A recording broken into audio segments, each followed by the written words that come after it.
Assalamualaikum warahmatullahi wabarakatuh. Waalaikumsalam warahmatullahi wabarakatuh.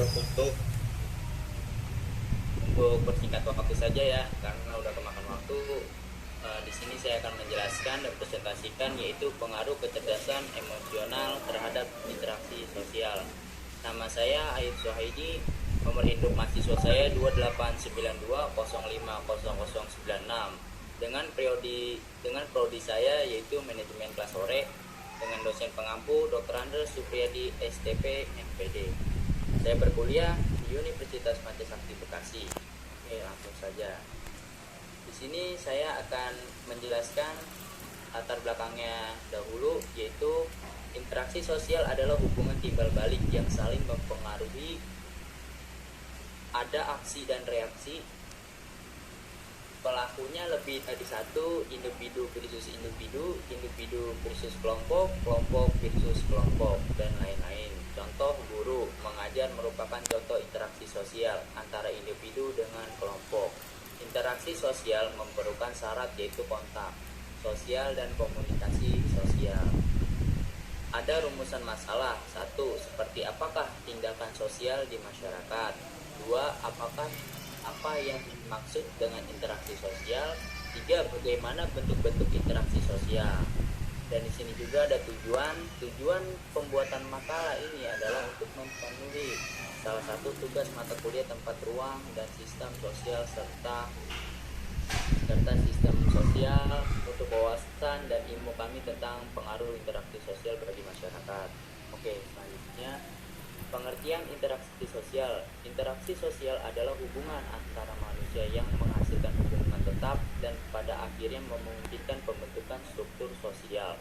Hasil interaksi sangat ditentukan oleh nilai dan arti serta interpretasi yang diberikan oleh pihak-pihak yang terlibat dalam interaksi ini. Interaksi sosial adalah hubungan sosial yang dinamis dan menyangkut hubungan antara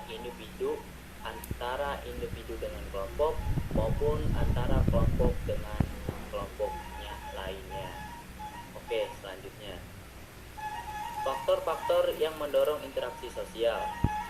Faktor internal. A. Adanya dorongan untuk meneruskan hidup. B. Dorongan untuk memenuhi kebutuhan. C. Dorongan untuk melakukan komunikasi. D. Dorongan untuk mempertahankan hidup. Dan ada juga faktor eksternal, imitasi. Imitasi adalah suatu tindakan meniru orang lain. Imitasi atau perbuatan meniru bisa dilakukan dalam bermacam-macam bentuk. Dan juga ada sugesti. Sugesti berlangsung apabila seseorang memberikan pandangan atau sikap yang dianutnya, lalu diterima oleh orang lain. Selanjutnya, proses asosiatif. Proses asosiatif adalah bentuk interaksi sosial yang didapat meningkatkan hubungan solidaritas antara individu. 1. Kerjasama. Cooperation. Kerjasama merupakan bentuk interaksi sosial yang utama. Kerjasama dimaksudkan sebagai sosial usaha bersama antara perorangan atau kelompok manusia untuk mencapai satu atau beberapa tujuan bersama. 2. Kerukunan. Kerukunan adalah hidup berdampingan secara damai dan melakukan kerjasama secara bersama-sama. Oke, di sini adalah pengertian emosi, perasaan, psikologis dan mental seseorang yang muncul karena dipengaruhi oleh keadaan sekitar, baik itu dari dalam diri sendiri maupun luar, dengan mengekspresiasinya dalam tindakan laku yang nampak.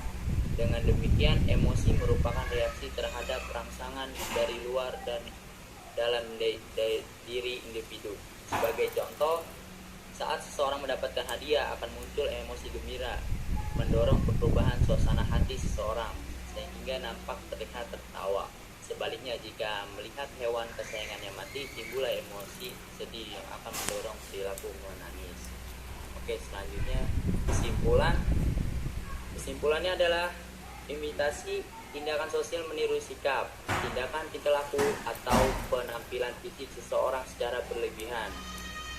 Sugesti, pemberian pengaruh atau pandangan dari satu pihak kepada pihak lain. Identifikasi, kecenderungan dalam diri seseorang untuk menjadi sama dengan orang lain. Simpatik suatu proses di mana seseorang merasa tertarik dengan orang lain. Syarat-syarat interaksi sosial antara lain kontak. Kata kontak berasal dari kon atau kum yang artinya bersama-sama, dan kata tango yang artinya menyentuh. Jadi secara harfiah kontak berarti saling menyentuh. Oke, di sini juga ada bentuk-bentuk interaksi sosial. Kerjasama, suatu usaha bersama antara orangan yang atau kelompok untuk mencapai tujuan bersama. B. Akomodasi, proses penyesuaian diri dari orang perorangan. C. Asimilasi, dasar merupakan perubahan yang dilakukan secara sukarela yang umum pada dimulai dari penggunaan bahasa. D. Akulturasi, proses penerimaan dan pengelolaan unsur-unsur kebudayaan asing menjadi bagian dari kebudayaan suatu kelompok tanpa menghilangkan kepribadian budaya asing.